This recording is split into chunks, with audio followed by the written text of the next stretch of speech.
रविवार की अगर प्रदोष पड़ जाए, कौन से दिन? रविवार की प्रदोष के दिन ये प्रयोग अवश्य कर देखिएगा। ज्यादा बार नहीं करना है, केवल एक ही बार करना, बाबा स्वयं कृपा करेगा। अपने मंदिर में, अर्थात अपने घर के पास कोई मंदिर हो, शिवालय हो, देवालय हो, जहां शंकर भगवान विराजमान हो, शिवलिंग हो, ऐसी जगह पर अवश्य करें। हमें कहीं दूर जाकर ये प्रयोग नहीं करना है। अपने अपने शिवालय, अपने जो घर के आसपास में शिवालय हो वो। एक बेलपत्र अशोक सुंदरी वाली जगह। अब उसको अशोक सुंदरी की जगह पर भी चढ़ाने का तरीका क्या है? ये शिवलिंग है, ये जलाधारी है, ये जल बहता है, बीच में जो मोटी सी लाइन है वो अशोक सुंदरी का स्थान। ये जो भाग है षडानंद कार्तिकेय गणेश जी और कार्तिकेय जी का। जलाधारी मतलब माता पार्वती जी का हस्त कमल। शिवलिंग मतलब भगवान शंकर का स्वरूप। ऊपर से जो बूंद बूंद पानी इस पर गिरता है वो शंकर भगवान की 5 लड़कियां, जया, विषहरा, शामली बारी, दौतली और देव। शिव जी की 5 लड़कियां ऊपर, एक लड़की शंकर भगवान की 6ठे नंबर की अशोक सुंदरी उनके चरणारविंद के पास, उनके गणेश षडानंद कार्तिकेय के मध्य में। जब हम बेलपत्र चढ़ाएंगे तो उस बेलपत्र को चढ़ाते समय आपकी जो बेलपत्र की डंडी है वो बेलपत्र, रविवार प्रदोष के दिन का ये उपाय है महाराज। ये बेलपत्र की जो डंडी है, इस डंडी का भाग शिवलिंग की ओर होना चाहिए। ये जो डंडी है इसका भाग अशोक सुंदरी पर जब चढ़ाएंगे तो शिवलिंग की ओर इसका भाग होगा महाराज। दूसरी, बेलपत्र को जब हम समर्पित करेंगे तो जलाधारी का जया, विषहरा, शामरीबारी, दौतली, देव। मान लो जलाधारी ऊपर नहीं है शंकर जी के, तो उसका स्मरण कर कर 5 कन्याओं का नाम लेकर जया, विषहरा, शामलीबारी, दौतली, देव, इनका स्मरण कर कर शंकर भगवान के शिवलिंग पर बेलपत्र रखेंगे। बेलपत्र कहां रखना है? आप अगर यहां बैठे हो तो आपके विपरीत में डंडी का मुख होना चाहिए। ये बेलपत्र की जो डंडी है इसका मुख आपके विपरीत में हो। आप यहां बैठे हो तो डंडी उधर होगी, आप इधर बैठे हो तो डंडी का मुख इधर होगा, आप उधर बैठे हो तो डंडी का मुख इधर होगा। आपके ठीक विपरीत की ओर डंडी का मुख हो। ये 2 जगह बेलपत्र समर्पित करने के बाद तृतीय बेलपत्र शिवलिंग की जो जलाधारी है, जहां पर भगवान शंकर का शिवलिंग रखा है, वहां स्पर्श कराकर, केवल छुआना है, स्पर्श कराकर बेलपत्री के पेड़ के नीचे ही कोई कंकर हो, कोई शंकर हो या कोई मिट्टी का ढेला हो, नी हो, तो वहीं मिट्टी को थोड़ी सी ऊंची कर कर एक बेलपत्र बैठकर इस बेलपत्री की डंडी जड़ की ओर, मतलब जो वृक्ष होता है उस ओर इस डंडी का मुख होना चाहिए। ये 3 रविवार के प्रदोष के दिन शंकर भगवान पर चढ़ाई गई बेलपत्र से हमारा गया हुआ धन भी पुनः आने का रहता है और हमारा जो व्यापार बार बार बंद हो रहा है, शिव की कृपा से एक बार चालू तो चालू हो ही जाता है। शिव तत्व को जान और निवेदन है सब भावों से करना है, हृदय चित्त आनंद। एग्जाम दे ली, बहुत परीक्षा के लिए आपने तैयारी कर ली है, बहुत प्रयास कर लिया, बहुत प्रयास, अथक प्रयास आपने कर लिया। भगवान प्रदोष का अगर दिन हो और प्रदोष काल का समय हो और एग्जाम प्रदोष के बाद हो, या आपको तारीख मालूम पड़ जाए, उसके पहले अगर 15 दिन 20 दिन पहले भी प्रदोष पड़ रही हो तो बेलपत्री समभागी बना। समभागी मतलब ये जो चिकना वाला पत्ता होता है ना बेलपत्री का, सीधा वाला भाग, और इस पत्ती का भी सीधा वाला भाग, ये दोनों जो बेलपत्री के चिकने भाग होते हैं महाराज, ये बेलपत्री का जो चिकना भाग है और ये चिकना भाग है, इन दोनों में लाल चंदन लगाकर बेलपत्री के भाग को जोड़ना महाराज। इस भाग को अपने हस्त कमल में रखकर उल्टा हाथ उस पर रखकर भगवान देव अधिदेव महादेव के 12 ज्योतिर्लिंग का स्मरण करना। श्री शिवाय नमस्तुभ्यम, या पंचाक्षर मंत्र नमः शिवाय, या षडाक्षर मंत्र ओम नमः शिवाय। पंचाक्षर मंत्र हो, षडाक्षर मंत्र हो, श्री शिवाय नमस्तुभ्यम शिव महापुराण का मूल मंत्र हो, स्मरण कर कर उस मंत्र का अपनी कामना कहकर अशोक सुंदरी वाली जगह पर उसको छुआ कर भगवान शंकर पर उसका स्पर्श कराकर उसको लाकर नंदी का एक चरण, ऊंचा भाग जहां चरण का हो, नंदी जब शिव जी के सामने होता है तो उसका एक पांव ऊंचा होता है, नंदी का जो पांव ऊंचा हो उस मंदिर में जो भी, चाहे आगे पांव हो पीछे का पांव, जो पांव उस मंदिर में हो ऊंचा, उस चरण के पास अपनी कामना कर कर रख दीजिए और थोड़ा सा मूंग, हरा मूंग थोड़ा सा, श्री गणेश जी महाराज का नाम लेकर किसी भी गौशाला में या नंदी गण जहां हो, आपके मोहल्ले में कोई नंदी हो जो घूमता हो रोड पर, कोई बैल हो, तो उसको वो मूंग खिला दीजिए और उसके बाद थोड़ा सा मूंग हथेली लेकर थोड़ा सा खिलाकर आप अपने एग्जाम पर या कोई व्यापार चालू कर रहे हो या नौकरी करना चाह रहे हो, सर्विस करना, आप उसके लिए चले जाओ, उसमें सफलता मिलेगी। पर करना किसको पड़ेगा? जो व्यापार करने जा रहा है, जो नौकरी करने जा रहा है, जो सर्विस करने जा रहा है, जो अप्लाई करने जा रहा है, जो अप्लाई के लिए आगे बढ़ने जा रहा है, कोई कंपटीशन एग्जाम में बैठने जा रहा है, करना उसको। अच्छा, शादी करना है लड़के की, उपाय कर रही अम्मा, उपाय मां कर रही है। शादी करना है बेटी की, उपाय कर रही मां। थोड़ा तो बेटा बेटी का हाथ तो लगवाओ उसमें, भले वो करने नहीं जाए पर स्पर्श तो कर दे उसको। फिर कल वाली बात आ गई महाराज, तुम समोसा खाओगे तो तुम्हारे पेट में जाएगा, वो खाएगा उसके पेट में जाएगा। तुम भजन करोगे तुम्हें मिलेगा, वो करेगा उसको मिलेगा। दान तुम करोगे तुम्हारे खाते में जाएगा, वो करेगा उसके खाते में जाएगा। श्रंभेश्वर महादेव जो नाम है,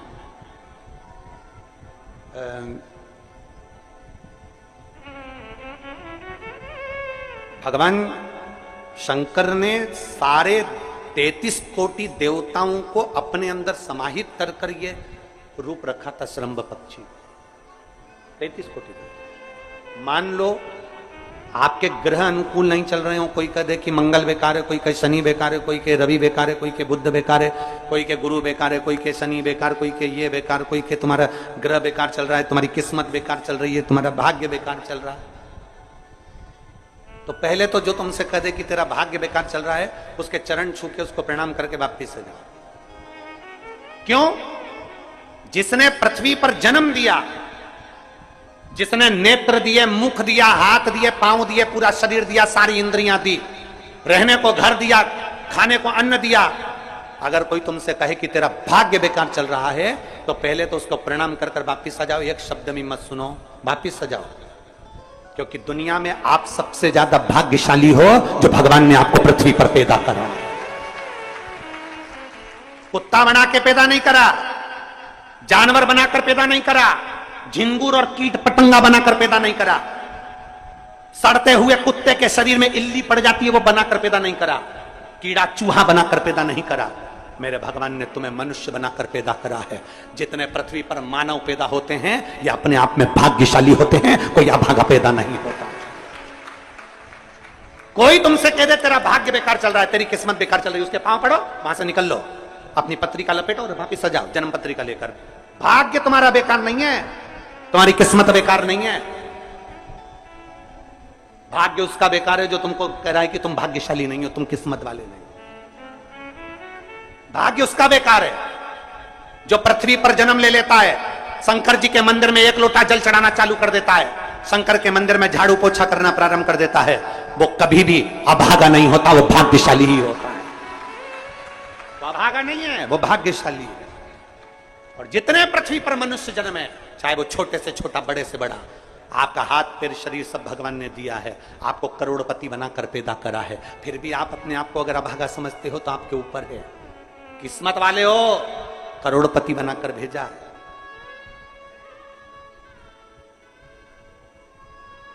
कुत्ता 1000, 10,000, 20,000, 25,000, 50,000 में बिकता है। तुम्हें तो भगवान ने 2-2 किडनी दिए, अभी बेचिए 20-20 लाख में, यूं बिक जाएगी। भगवान ने नेत्र दिए 50-50 लाख में, अभी बिक जाए 5 लाख में। एक एक शरीर भगवान ने कीमत वाला बनाकर भेजा है। किसी डॉक्टर के पास बैठना और पूछना कि कौन से अंग की कितनी कीमत होती है, वो डॉक्टर बता देगा कि तुम्हारे शरीर की क्या कीमत है। और उसके बाद भी कहते हो कि हम अभागे।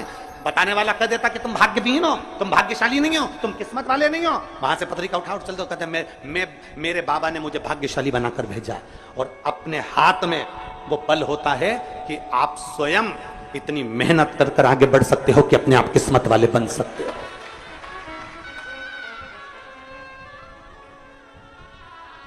अपने आप। और हम तो बाबा चलते हैं। आप स्वयं भाग्यशाली हैं, आप स्वयं किस्मत वाले हैं।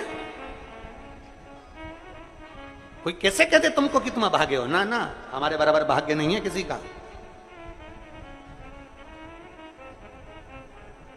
तुम्हारी ग्रह खराब है, तुम्हारे ग्रह खराब है। संभेश्वर महादेव का नाम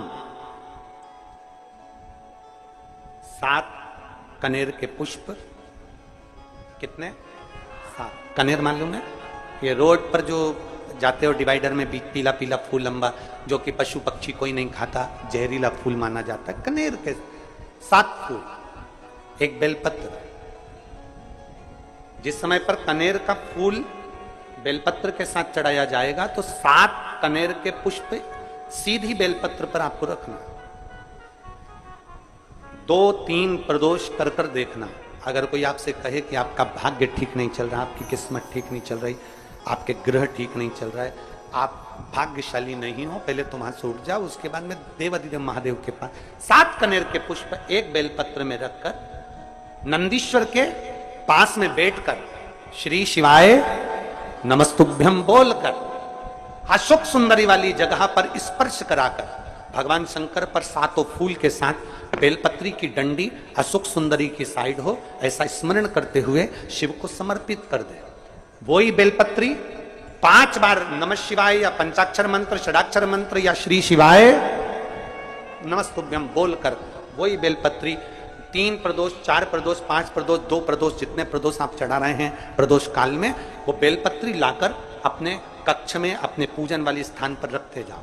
एक बेलपत्री एक प्रदोष पर लाओगे, अगला प्रदोष आएगा, कितना अंतर पड़ता है आपके भाग्य बदलने में, आपको खुद मालूम पड़ जाएगा कि आपकी किस्मत कैसे बदल गई। मेहनत आपको करना है, परिश्रम आपको करना है, लगन आपको लगाना है, और बेलपत्री और कनेर का पुष्प शिव को चढ़ा। मान लो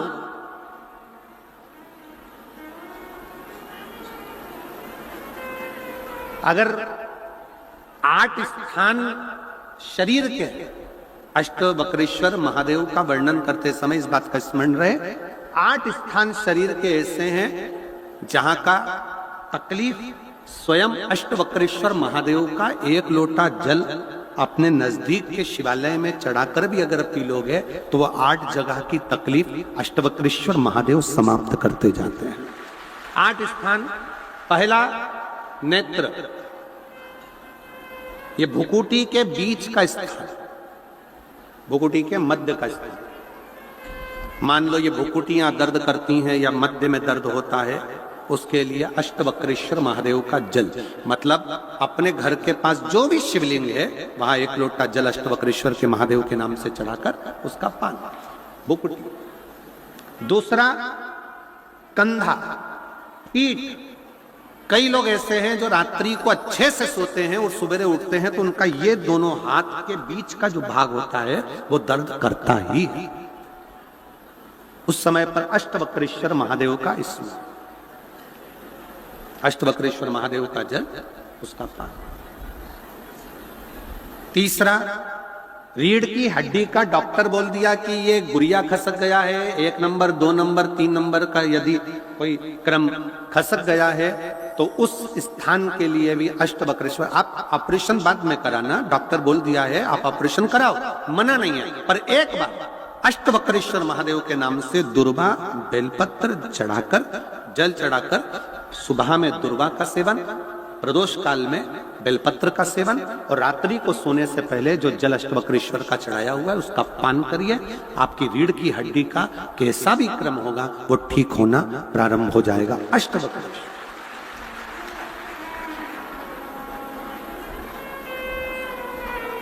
अष्टवक्रेश्वर।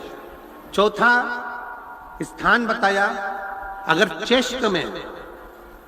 चेस्ट में कोई तकलीफ आती है, चेस्ट में गांठ हो जाए या चेस्ट में कोई प्रॉब्लम खड़ी हो जाए तो उसके लिए भी अष्टवक्रेश्वर महादेव का स्मरण किया जाता है।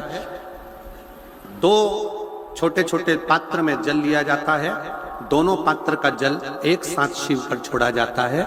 चेस्ट के लिए दोनों पात्र का जल छोड़ा जाता है और उस जल का पान नंदी के पास बैठकर किया जाता है अष्टवक्रेश्वर नाम से। अष्टवक्रेश्वर।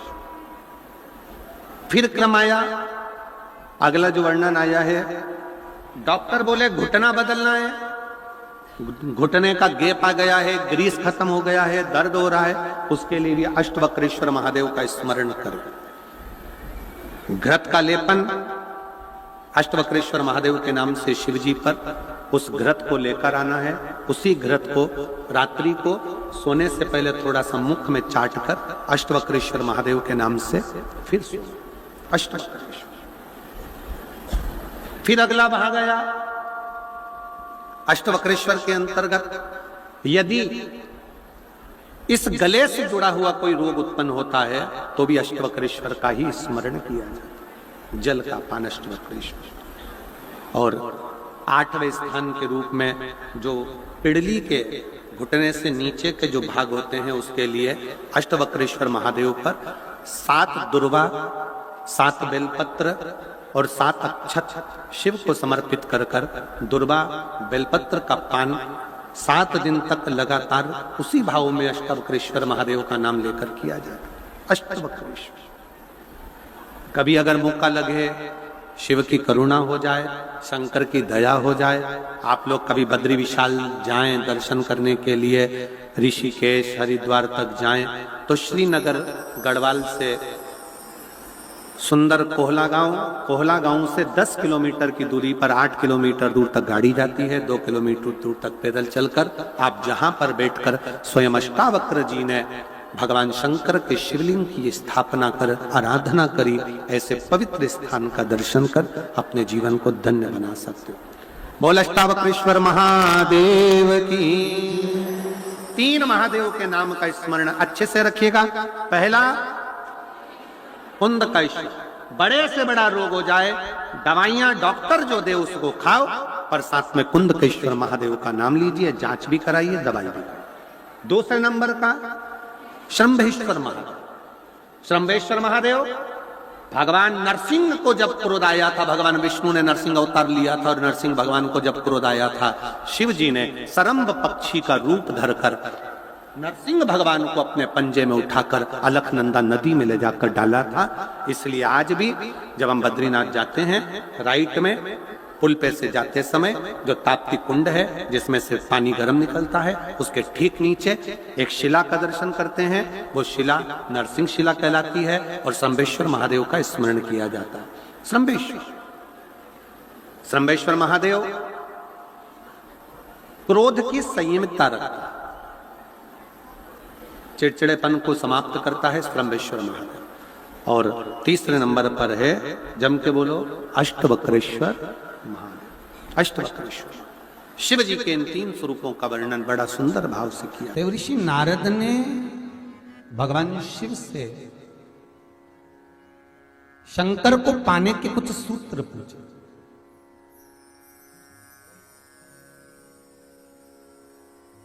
पांच कारण हैं जिससे शंकर हमें प्राप्त हो सकते हैं अंतिम क्षण में।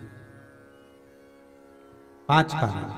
पहला, अगर आप शंकर के मंदिर में जाकर एक लोटा पानी चढ़ा रहे हैं तो शिव की कृपा आज नहीं तो कल, कल नहीं तो परसों, कभी मेरे बाबा की कृपा आप पर बनेगी जरूर। ये शंकर के ही शब्द देवऋषि नारद को है। दूसरा, देवऋषि नारद,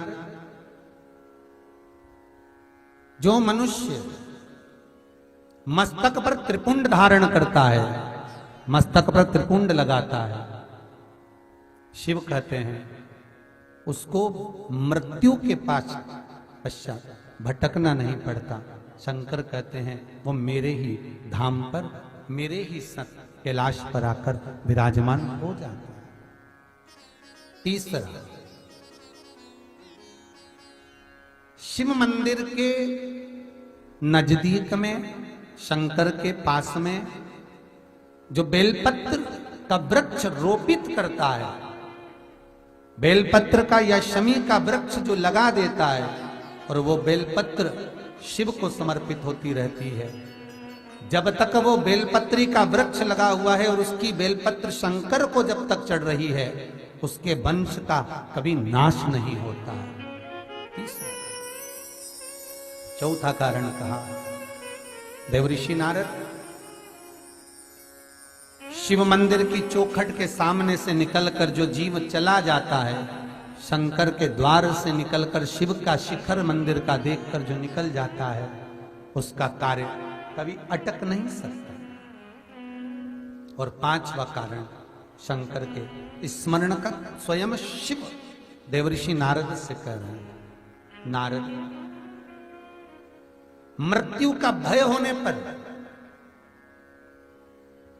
संसार में भटकने वाला व्यक्ति जब मृत्यु के भय में पड़ जाता है, कोई बीमारी, कोई रोग, कोई कारण, कोई एक्सीडेंट, कोई कारण में जब मनुष्य फंस जाता है, तो शंकर कहते हैं नारद, उसके मुख से, उसके स्मरण से, उसके परिवार के स्मरण से एक बार भी अगर दिल से मेरा नाम निकलता है तो मैं उस रोग को, उस कष्ट को, उस दुख को अपना जानकर उस कष्ट से निवारण करना। इसलिए हमारे यहाँ अगर किसी का एक्सीडेंट हो गया, कोई रोग हो गया, कोई बीमारी हो गई, कोई दुख आ गया, तो हमारे यहाँ तुरंत ब्राह्मण कहते हैं कि महामृत्युंजय का अनुष्ठान कराइए,